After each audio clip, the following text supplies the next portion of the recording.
Seu João da Barba, Dona Maria da Glória ou o pescador Tabaco. São alguns dos personagens fantásticos que você vai conhecer hoje na Resex de Canavieiras, aqui no sul da Bahia.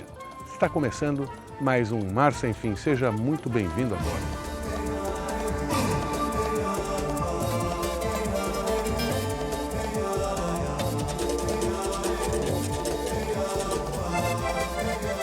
Ô Carlinhos, a Resex é de que ano? Quando é que ela foi decretada, a Resex? Ela foi criada em 5 de junho de 2006. E o que levou o pessoal daqui a fazer um estudo para tentar decretar uma Resex? Antes a vida do pessoal estava difícil, como é que era? Isso foi a iniciativa das marisqueiras, né, que elas viram que elas estavam tendo problemas com a captura do caranguejo. E aí elas fizeram um pedido, na época o antigo CNPT encaminharam o pedido para início dos estudos para a criação dessa reserva extrativista. Certo. Posteriormente, juntaram-se a essa luta das marisqueiras 7 outras comunidades, inclusive a colônia de pescadores aqui. E hoje nós temos nós somos 14 instituições e organizações comunitárias que trabalham a reserva extrativista de Canavieiras.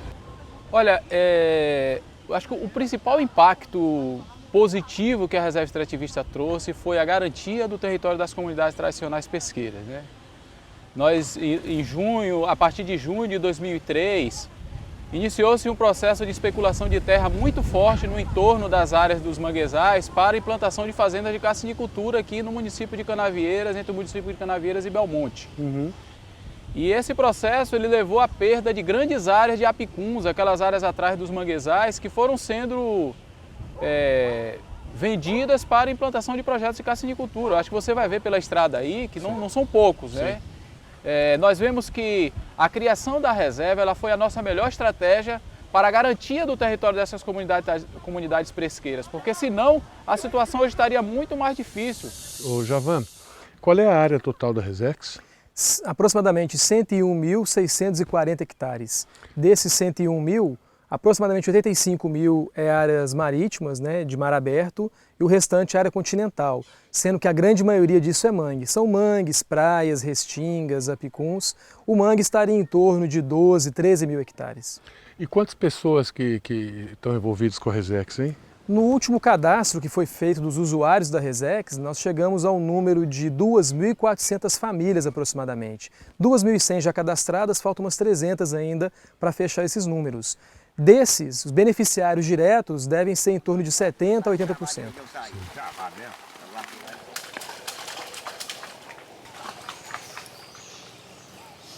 Resex Canavieiras, sul da Bahia, e hoje você vai conhecer um tipo de pesca diferente que eu nunca vi no litoral brasileiro, praticada por nativos.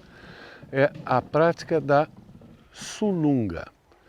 Essa pesca é praticada aqui em Canavieiras e o grande craque dela é o tabaco.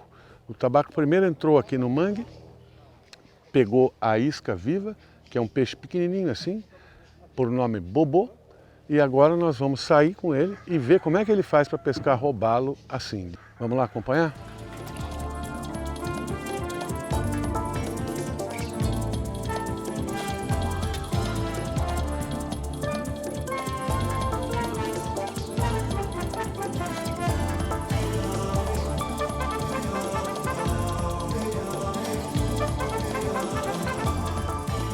A sulenga você estava dizendo que você usa isca viva, né? Mas você, ao fazer aquele movimento com a vara, você dá vida para a isca, é isso? O movimento da vara é que dá vida à isca. Que ele vê o peixe, a isca cibulindo, aí pensa que está viva, vai sim, vai pegar. E foi com isso que você pescou quase a vida toda? Foi isso. Era no mar, a não ser no mar, era essa pescaria.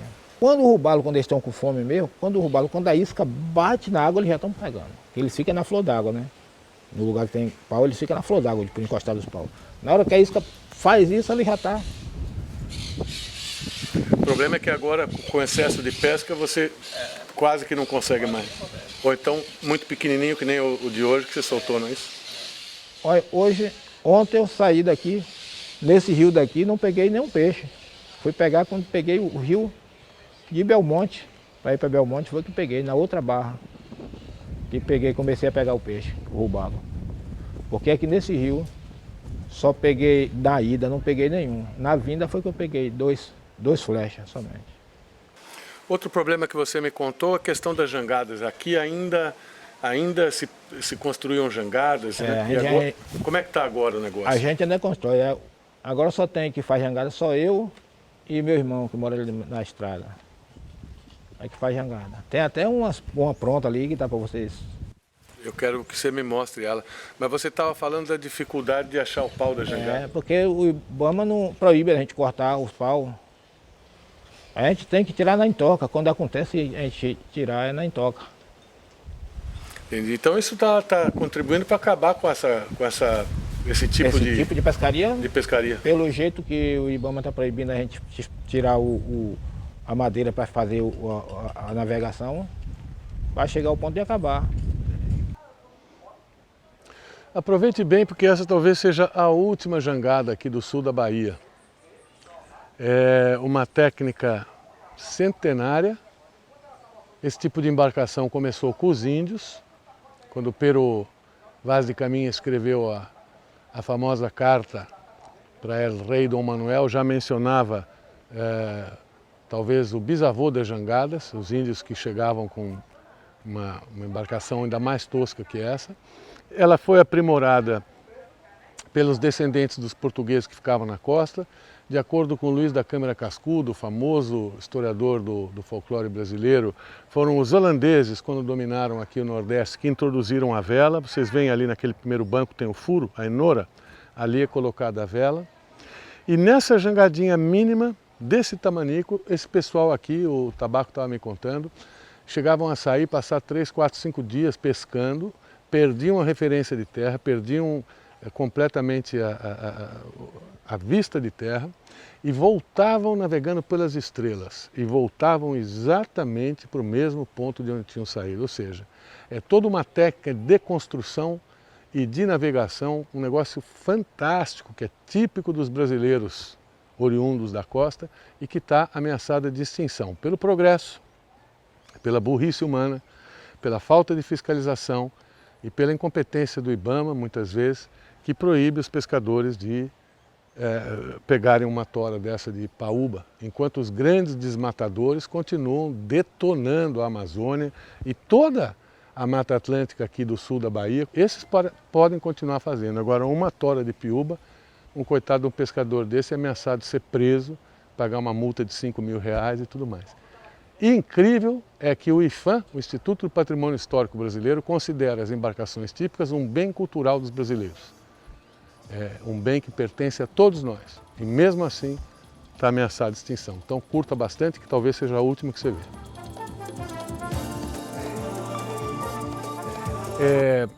Como você sabe, essa série se propõe a mostrar as poucas apenas 62 unidades de conservação na zona costeira brasileira. Menos de 2% da zona costeira e do mar territorial brasileiro estão protegidos. E, de acordo com os cientistas, o pior problema que existe é o desaparecimento de habitats na costa do mundo inteiro, não é apenas do Brasil. E o segundo é a introdução de espécies exóticas, pois esse absurdo que você vai ver agora aqui, é a criação de camarão em cativeiro, é uma praga que assola o Nordeste, faz as duas coisas ao mesmo tempo. Arranca com os mangues, decepa os manguezais para criar bacias criatórias. O mangue talvez seja, depois dos corais, o mais importante ecossistema marinho e introduz uma espécie exótica, porque eles decidiram criar o camarão Paneus vanamei, originário do Pacífico. Portanto, de uma tacada só, a carcinicultura cria dois problemas considerados os mais graves pelos cientistas do mundo inteiro para a perda de biodiversidade marinha. É por isso que o Mar Sem Fim está aqui. O Javan, você estava dizendo para nós que a carcinicultura chegou aqui nessa parte do sul da Bahia com incentivo do governo do estado, né? Correto. Então, como é possível uma atividade tão perniciosa para o meio ambiente, você sabe disso, ser fomentada pelo governo do estado? Acho que a raiz disso é a falta de reconhecimento de uma economia junto às populações tradicionais que já circulam na região.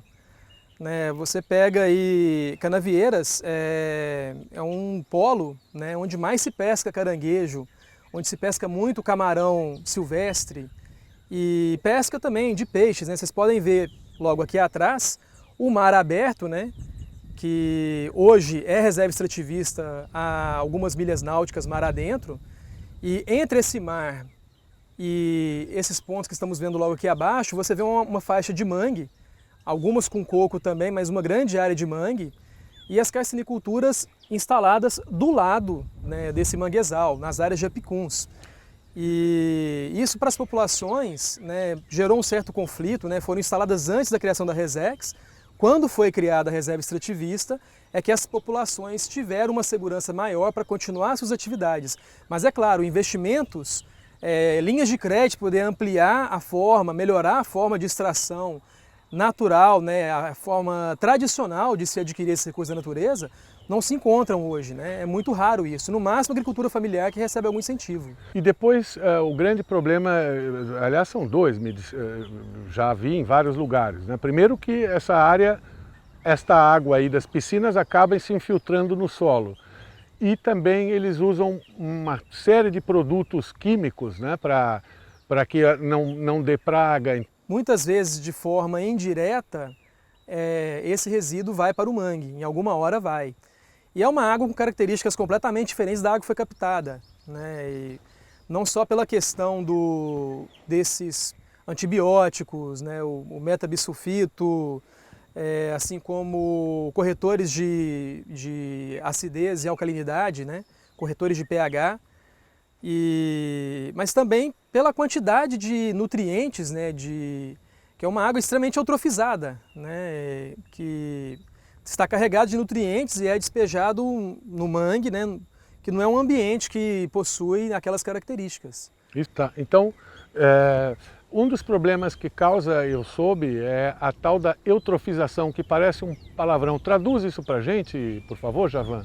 Sim, a eutrofização ela é decorrente do acúmulo dessa matéria orgânica, como a gente estava falando, que à medida que a matéria orgânica está acumulada e disponível no ambiente, né, naquele ambiente com água, os micro-organismos que usam oxigênio e vão quebrar, vão se alimentar desse excesso de matéria orgânica, eles acabam por acabar com todo o oxigênio daquela água, né? Se o ambiente está rico em nutrientes, e aquele nutriente é uma disponibilidade para o micro-organismo, ele vai usando aquilo e o oxigênio vai acabando.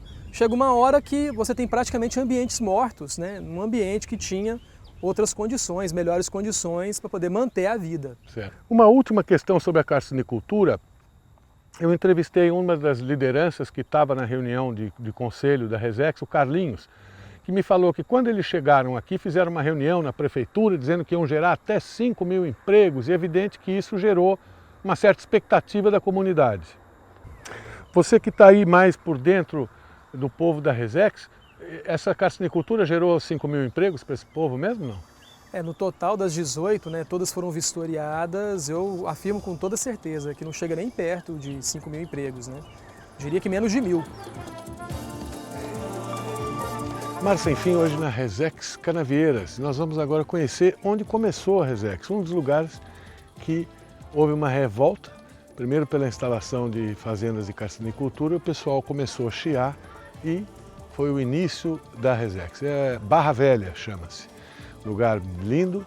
Então o Ernesto já mostra a vida dura que eles têm. Eles foi buscar a balsa nadando, atravessou a nado aqui e agora vai trazer sozinho no muque, através de corda. Um sistema ainda bastante rudimentar, interessante para você de São Paulo, das grandes cidades, ver como vive o brasileiro dessas paragens.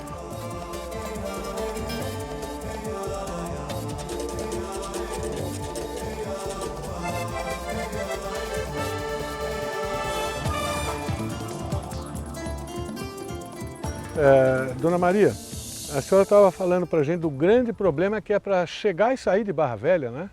Sim. Tudo na balsa. Essa balsa foi instalada aí quantos anos atrás? Mais ou menos ela tem uns 38 anos. 38. E esse prefeito atual foi eleito 2 anos atrás. O que ele fez? Ele tirou o barqueiro que tinha aí, Porque ele tirou o balseiro e disse que não tem condições de pagar um balseiro. Entendi. E aqui não tem nenhum agente de saúde, não tem nada. Antigamente tinha. Uhum. Mas agora eu não sei porque o prefeito ele machuca tanta gente assim. Quantas pessoas moram aí, Dona Maria, hoje? Agora seguramente mais ou menos umas 40 pessoas assim. Mas antes tinha mais, a senhora falou, não? Antes era mais de 200 pessoas. Que diz que dava até para fazer urna, Uhum. para votar, né? Tinha muita gente mesmo, muito morador. E o que esse pessoal foi para onde? Foram tudo para a cidade, meu irmão. Por falta de condições? Falta de condições do dia a dia da nossa comunidade. A senhora me falou de outro problema também, que são os gringos, alguns gringos que vieram para aí, construíram casas e tudo mais, Sim, né?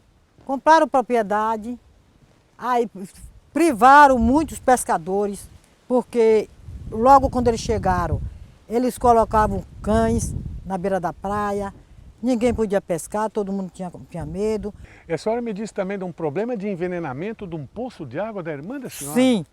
Mas É. então, foi quando estava essa especulação imobiliária que aconteceu isso também, Dona Maria? Sim, depois da criação da reserva, porque a associação, que era nossa, é no terreiro do Arion, E o que aconteceu com a sua irmã? morreu. E ninguém tomou nenhuma providência? Não. Foi o posto do senhor, não? É verdade. Foi aqui. Foi esse aí? Foi aquele ali. E o senhor perdeu a esposa assim? Verdade. Que horror. Tudo isso aconteceu porque depois que veio o decreto presidencial, né, da Resex, para nos proteger dentro de nossa área, então surgiu esses adversários que ainda continuam nos perseguindo, né? E aí o peso veio todo em cima desta pessoa, porque tudo nasceu aqui neste terreiro. Começou aqui, né? Começou aqui. A audiência pública foi aqui. A audiência pública foi criada aqui neste terreiro. Quantas pessoas estavam nesse terreiro aí, senhor? Nesse terreiro tinha umas 500 pessoas, ou mais disso. Várias comunidades vieram. Uhum. Então, tudo isso nasceu daí. Depois que passou a audiência pública, eles aí começaram a me perseguir. Uhum. Primeiramente jogaram farofa de dendê em minha casa, em todas as janelas, todas as portas. Quando eu cheguei de Canavieira, estava aqui, tinha um carro ali do lado. Jogaram dentro da gabine do carro, meu carro. Mas Jesus não deixou incendiar não, né? Uhum. Acharam pouco. Aproveitaram outro dia que eu tornei para a cidade com minha companheira. Aqui não fica ninguém. Quando eu cheguei aqui de tardezinha, o sol já ia se pondo. Na hora que eu enfiei o balde na cisterna que puxa aqui para tomar o banho, senti a nata do óleo. Vixe. Se eu chego a triscar na boca, era o final, né?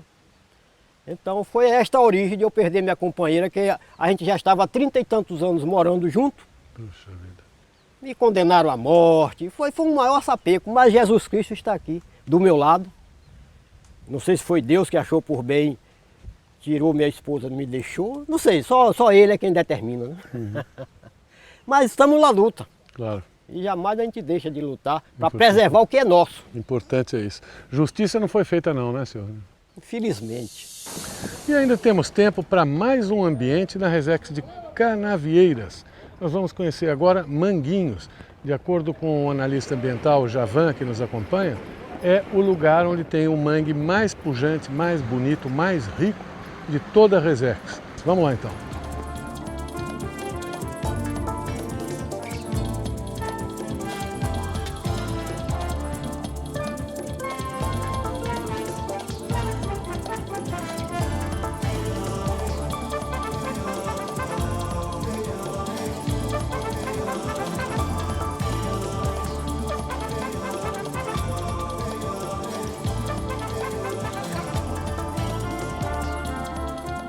Prezado Tele, você já viu manguezal mais espetacular que esse? Não, né?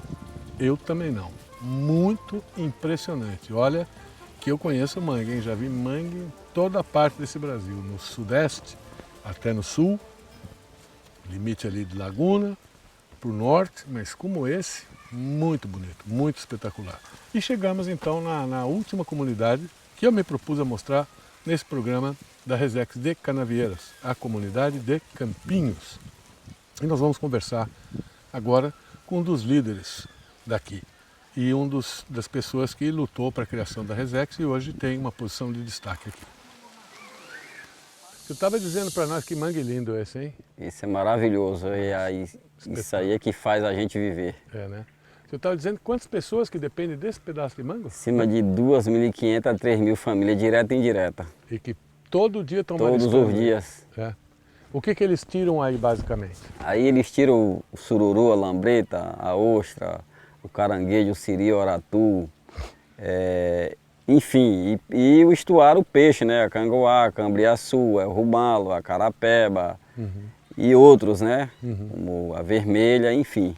O que vocês estão lutando? Qual é o objetivo principal assim de conseguir agora, seu João? Eu acho que o que nós pretendemos e queremos, assim, dizendo melhor assim, só no início, que a RESEC ela veio para garantir nosso território, né? Em primeiro lugar. E o nosso objetivo que nós queremos alcançar é ter mais políticas públicas, é ter mais educação, é ter mais saúde, né? Enfim, pensar principalmente na geração futura. Claro. Na geração futura, porque tudo isso que nós estamos fazendo agora, esse alicerce que nós estamos fazendo não é para a gente, isso é para a geração futura sem dúvida. Você sabe que eu reclamo constantemente, praticamente todo programa da série eu tenho reclamado a ausência de políticas públicas para o nativo da costa, não? Sim, sim. Não tem praticamente nada, né, seu João? Não, até isso a gente acha que pode ser assim uma displicência, né? Dos, sinceramente, governante claro. estadual, federal, porque Claro. existe comunidade organizada, existe comunidade organizada, pessoas que lutam também, não ficam só esperando, se organizaram para reivindicar os direitos dentro da lei.